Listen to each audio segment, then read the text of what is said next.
Gue akan merangkum alur cerita film action komedi India yang berjudul Iga. Oke, let's go untuk alur ceritanya. Film dimulai dengan seorang industrialis yang kaya dan berkuasa bernama Sudip yang lagi berlatih menembak dengan rifle di sebuah tempat latihan. Sudip gak miss satu tembakan pun yang membuat semua orang di sekitarnya terkesan. Di tengah sesi pelatihan, rekan bisnisnya dan temannya Aditya mendekat ke dia, lalu memberitahu untuk menghadiri acara pertemuan bisnis penting dalam beberapa menit. Tetapi Sudip gak tertarik karena membosankan. Aditya memintanya untuk lebih bertanggung jawab mengingat klien mereka sulit untuk disenangi. Tetapi Sudip cuma mengabaikannya sebagai gantinya. Dia kemudian mendekati seorang wanita muda di sisi lain lapangan dan dengan menggoda mengajarinya menembak. Di tempat lain, seorang seniman miniatur muda bernama Bindu membuat sebuah patung berbentuk hati yang kecil, tetapi gak puas dengan pembuatannya. Ketika mati lampu, dia pindah ke sisi jendela dan mencoba menggunakan cahaya dari bulan untuk menyelesaikan patung mininya. Nani adalah tetangga sebelah Bindu yang udah naksir dia selama 2 tahun. Bindu hampir gak pernah mau mengakuinya. Tetapi pria itu tetap gigih untuk suatu hari nanti bisa membuat dia jatuh cinta ke dirinya.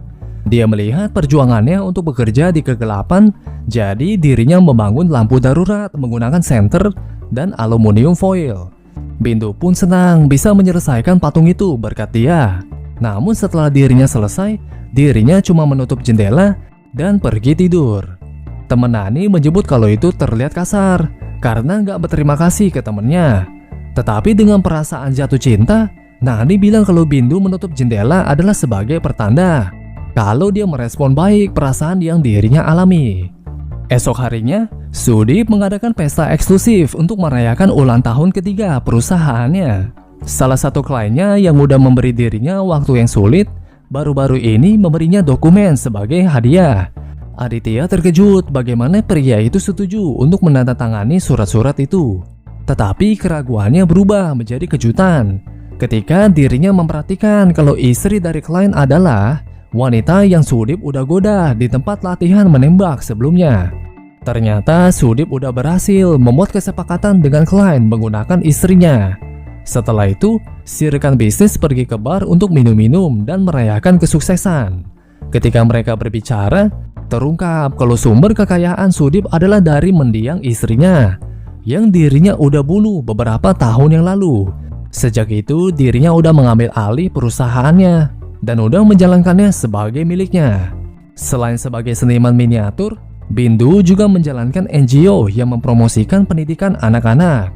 Dia berada di kantor untuk bersiap membeli buku untuk anak-anak yang kurang mampu, tetapi dana organisasinya lagi rendah.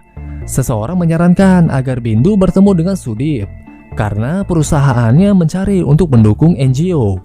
Ketika Bindu di kantornya, Sudip melihatnya secara sekilas dan langsung tertarik dengan kecantikannya. Bindu menjelaskan ke dia tentang organisasinya, akan tetapi dia terlalu fokus sama kecantikannya. Di akhir pertemuan, Sudip pun memberikan cek uangnya yang membuat Bindu menjadi terkejut. Dia pun mengucapkan terima kasih ke Sudip, tetapi nggak mengetahui niatnya yang sebenarnya. Beberapa hari kemudian, mereka membagikan buku dan alat tulis untuk siswa yang kurang mampu di lingkungan mereka. Setelah itu, Sudip meminta Bindu untuk bergabung dengannya untuk makan siang di restoran mewah. Ketika mereka siap untuk memesan, Bindu mendapat SMS dari Nani yang memuji kecantikannya. Dirinya melihat sekeliling dan melihat Nani yang memperhatikan dirinya dari sisi lain restoran. Bindu nggak bisa mengalihkan pandangan darinya dan mengabaikan Sudip sepenuhnya. Sudip pun memperhatikan kalau dia melihat orang lain yang menyakitkan egonya. Setelah makan, Sudip mengantarnya pulang ke rumah, tetapi dia menghentikannya di tengah jalan dengan bilang kalau dirinya harus berbelanja bahan makanan. Setelah dirinya pergi, Sudip mengikutinya dan melihat kalau dia lagi bersama dengan Nani. Dirinya pun marah dengan rasa kecemburuan karena nggak pernah ada wanita yang mengabaikannya seperti itu. Jadi dirinya membuat misi untuk memisahkan Bindu dan Nani. Di suatu malam, Bindu lupa waktu dan lembur. Ketika tiba baginya untuk pulang ke rumah, dirinya terlalu takut untuk berjalan sendiri. Jadi dirinya mengirimi SMS kosong ke Nani, mengetahui kalau dia akan menganggapnya sebagai tanda dan akan datang ke dirinya. Nani mendapatkan SMS-nya dan seperti yang diprediksi, dirinya pun bergegas ke dia. Keduanya berjalan pulang tanpa bicara dan terjadilah nyanyian Bollywood.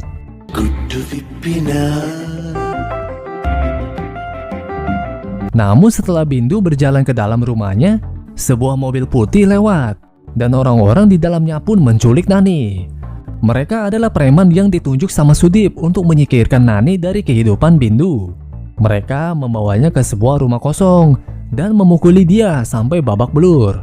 Sudip juga tiba di sana dan memukulinya berkali-kali. Ketika Nani mengetahui kalau Sudip memukulnya karena Bindu, dirinya bilang kalau siapapun yang mencoba menyakiti Bindu akan tewas di tangannya.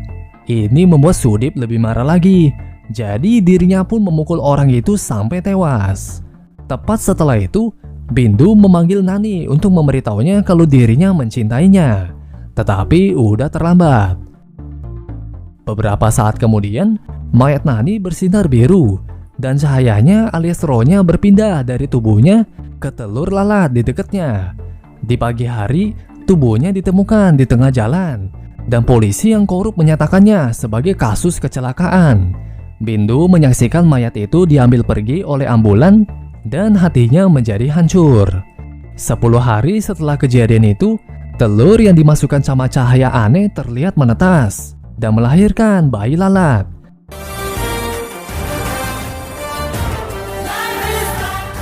Yang sebenarnya dia adalah Nani yang terlahir kembali sebagai hewan untuk membalas dendam ke pembunuhnya. Pada awalnya, dia nggak ingat apa-apa tentang masa lalunya dan mencoba terbang, tetapi sayapnya masih menempel di tubuhnya. Dia hampir terbunuh sama air yang mengalir ketika dirinya akhirnya mengepakkan sayapnya dan terbang ke udara. Berikutnya, Nani mengeksplorasi kehidupan yang baru, kagum dengan gelombung-gelombung yang mengambang dan anak-anak yang berlarian. Dia juga mulai bermain dengan meletuskan gelembung-gelembung ketika mereka mengambang. Setelah terjebak di bola baseball, Nani mendarat di apel yang setengah termakan. Gak lama setelah itu, dia dikejar sama seekor burung dan akhirnya dirinya memasuki sebuah rumah. Di sana, seorang manusia secara nggak sengaja menenggelamkannya ke segelas penuh air. Si lalat memperhatikan kalau pria yang memegang gelasnya adalah Sudip. Ketika dirinya melihat wajahnya, si lalat tiba-tiba menjadi teringat dengan kehidupan masa lalunya. Merasa sangat marah, dia pun terbang keluar dari minuman dan menyerang pembunuhnya. Tetapi nggak lama setelah itu, dirinya menyadari kalau sekarang dirinya bukan manusia lagi dan hampir nggak bisa menyakitinya. Dengan tamparan tangannya, Sudip pun mentali Nani jatuh ke lantai. Dia tiba-tiba menjadi ingat sama Bindu dan bergegas ke rumahnya. Ketika dia akhirnya melihatnya, dirinya menjadi emosional. Dia mencoba untuk mendapatkan perhatiannya, tetapi karena dirinya cuma lalat kecil, Bindu nggak bisa mengetahuinya. Dia kemudian berbicara dengan kakak iparnya tentang Nani dan bilang kalau dirinya sangat merindukannya. Mendengar ini, si lalat pun bertekad untuk mendapatkan perhatiannya. Kemudian di hari itu, Bindu berada di kantornya ketika Sudip datang untuk menemuinya. Dia menyampaikan simpatinya atas kematian Nani dan mencoba untuk macam-macam dengannya. Si lalat pun terbang ke dalam telinganya untuk membuatnya pergi, mencoba melindungi Bindu. Dalam scene berikutnya, Sudip masuk ke dalam pemandian uap kayu. Setelah anggota tubuhnya terikat, si lalat terbang ke dalam telinganya lagi untuk mengganggunya. Kotaknya juga bergerak yang membuat Sudip mau ketancap ke gagang pancuran yang tajam. Dan terjadilah Cave Final Destination. Akan tetapi dirinya berhasil menghindarinya. Mencoba membunuh si lalat, dia pun lari keluar sambil bugil, yang membuat dirinya terlihat bodoh di depan mitra bisnisnya dan klien. Setelah itu, Sudip berada di kantornya ketika dirinya menawarkan Bindu untuk ikut terbang dengannya ke New Delhi supaya bisa bertemu dengan Menteri Pendidikan dan bisa mendapatkan pengakuan nasional untuk NGO-nya Bindu. Dia pun setuju dan mereka memutuskan untuk pergi esok harinya. Untuk menjaga mereka dari berpergian, si lalat gak membiarkan Sudip tidur nyenyak di malamnya. Jam-jam pun berlalu, tetapi dia sangat terganggu sama si lalat. sehingga dirinya bahkan gak bisa tertidur sebentar. Akhirnya, Sudip pun membalut dirinya dengan spray dan tidur kayak mumi. Esok harinya, Bindu memanggilnya dan bilang ke dia kalau mereka harus naik pesawat dalam waktu setengah jam lagi.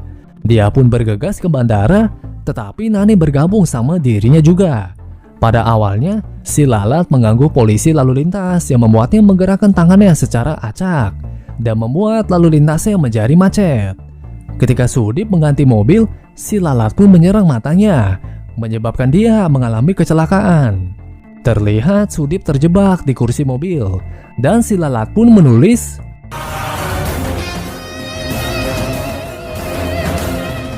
setelah pria itu diselamatkan, dirinya menjadi paranoid kalau si Lalat akan datang untuknya, yang sekarang memiliki semprotan lalat di tangannya setiap waktu untuk jaga-jaga. Orang-orang di sekitarnya berpikir kalau dia udah gila, tetapi Sudip tetap melakukannya. Kemudian Bindu datang untuk menemuinya, yang membuat marah si Lalat. Ketika dia mencoba menyerang Sudip lagi, Bindu pun menyemprotnya dengan semprotan lalat, yang membuatnya mental dari jendela dan mendarat di semak-semak. Dia pun perlahan-lahan akan tewas. Tetapi untungnya alat penyiram air nyala dan membersihkan racun di tubuhnya.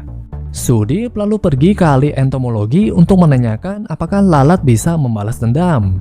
Si dokter menyarankan dia untuk beristirahat, percaya kalau dia cuma lagi ngayal. Sudip masih gak percaya sama siapapun dan pergi ke tempat pembuangan, di mana mobilnya dibawa setelah kecelakaan. Di sana dia bertemu dengan seorang pria aneh yang menceritakan ke dirinya kalau kekayaannya akan terbakar. Sudip pun mengabaikannya dan melihat sekeliling reruntuhan untuk menemukan pecahan kaca yang tertulis bunuh. Sekarang dia yakin kalau si Lalat itu memang mencoba untuk membunuh. Esok harinya, Nani melihat Bindu yang menangis, yang lagi mengenang kematiannya. Dia pun menggunakan tetesan air matanya di atas meja untuk menulis pesannya. Bindu sangat terkejut ketika dirinya membacanya, kemudian memegangnya di telapak tangannya dan bertanya apakah dia benar-benar Nani. Si Lalat itu menganggukkan kepalanya, membenarkan kalau dirinya udah terlahir kembali.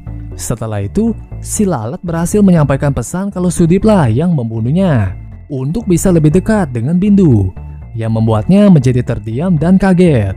Dia percaya sama si Lalat dan berjanji untuk membantu dia membalaskan dendam ke Sudip. Menjadi seniman miniatur, Bindu bisa membantu tujuannya, karena Bindu bisa membuat kacamata kecil untuk si Lalat untuk menyelamatkannya dari semprotan lalat. Sementara itu, Sudip menyuruh pengawalnya mencari si Lalat, tetapi nggak satupun yang berhasil. Dia segera menyadari kalau semprotannya udah gak mempan sama si musuh. Oleh karena itu, dirinya mencoba beberapa cara lain untuk membunuhnya, dari umpan lalat sampai pemukul lalat. Tetapi nggak ada satupun dari itu semua yang berhasil. Nani kemudian berhasil membakar tempat tidurnya, membuatnya meminum umpan lalat, dan gak pernah membiarkan dia untuk bisa tidur di malam hari. Tetapi dirinya harus melakukan sesuatu yang mantap untuk benar-benar bisa membunuh dia. Jadi dirinya memutuskan untuk mengisi meriam kecil yang berfungsi dengan bubuk mesiu dan menyalakannya di waktu yang tepat untuk membunuh pria itu. Untuk beberapa hari ke depan, Bindu mengisi ke ember kecil dengan bubuk mesiu untuk Nani yang dia tumpahkan ke meriam. Mereka melakukan ini berulang kali dan benar-benar mengisi penuh meriamnya. Tetapi ketika seorang pria meletakkan kertas tisu ke dalam moncong meriamnya, rencananya pun gagal. Esok harinya, Sudip merenovasi rumahnya dengan kaca anti serangga dan scanner untuk mencegah si Lalat masuk. Karena ini, Bindu harus pergi ke rumah Sudip secara pribadi dan membiarkan Nani masuk. Sudip mulai macam-macam lagi dengan menyentuh dia, tetapi si Lalat menggunakan cakarnya yang dimodifikasi untuk melukai kulitnya dan membuatnya mundur. Di hari berikutnya, Sudip memiliki pertemuan sangat penting dengan investor yang berencana untuk mendanai proyeknya yang akan datang. Tetapi karena kurang tidur dan takut sama si Lalat, dirinya mulai mengoceh tentang semprotan pengusir lalat di tengah presentasi. Bahkan, Nani mendarat di kepala si investor, yang membuat Sudip menaruh pot ke dia. Karena pertemuan mereka berubah menjadi kacau, para investor pun menolak mendanai proyeknya. yang membuat Sudip dan perusahaannya menjadi berutang. Setelah itu, petugas pajak penghasilan diberitahu tentang semua uang gelap yang Sudip ada sembunyikan di kantor. Dia pun dengan cepat mencoba mengeluarkan uang untuk mengirimkannya ke tempat lain. Tetapi karena si lalat, uangnya naasnya terbakar menjadi abu, meninggalkannya hampir tanpa uang satupun. Di saat itu juga, Sudip menjadi ingat sama si pria yang dirinya bertemu di tempat pembuangan, yang udah memberitahu kalau kekayaannya suatu saat nanti akan terbakar. Dia pun pergi mencarinya dan menemukan kalau pria itu ahli dalam ilmu hitam yang bernama Tantra. Dengan bantuan Tantra, Sudip mengetahui kalau si lalat sebenarnya adalah Nani yang terlahir kembali untuk membalas dendam. Mereka pun melakukan ritual dan membuat dua burung berubah menjadi jahat untuk menangkap Nani. Para burung mengejar si lalat di sekitar rumah, tetapi dia pun berhasil melumpuhkan mereka berdua. Pintu kaca terkunci dan rumah itu dipenuhi asap gara-gara pertarungan tadi. Sudip dan Tantra terjebak di rumah, tetapi kemudian diselamatkan sama Aditya. Ketika melihat rekaman CCTV, Sudip menemukan kalau Bindu adalah orang yang membiarkan si lalat masuk. Sekarang dirinya tahu rahasia mereka, dan dirinya memutuskan untuk menggunakannya untuk membunuh si lalat. Setelah berhasil menyandaranya, dirinya memanggil Nani untuk keluar. Untuk menyelamatkan Bindu, Nani pun menyerah dan muncul di hadapan Sudip. Dalam pertarungan berikutnya, Bindu berhasil bersembunyi, sementara si lalat mengalihkan perhatian Sudip. Dia mengambil jarum dan meluncurkannya menuju mata Sudip. Tetapi Sudip menggunakan magnet yang akhirnya berhasil menjebaknya.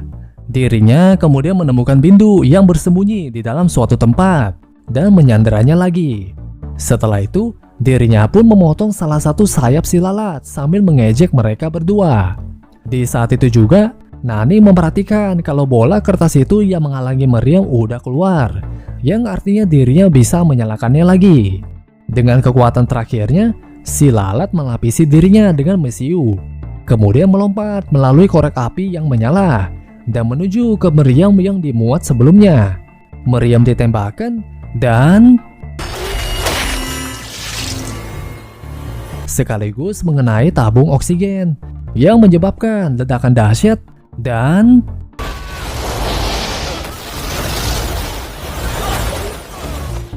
film diakhiri dengan Bindu yang mengemudi untuk ke tempat kerja. Ketika seorang pria menggoda-godanya, terlihat ada lalat yang terbang ke si pria, yang ternyata Nani terlahir kembali sebagai lalat lagi dan mengumumkan kembalinya dirinya.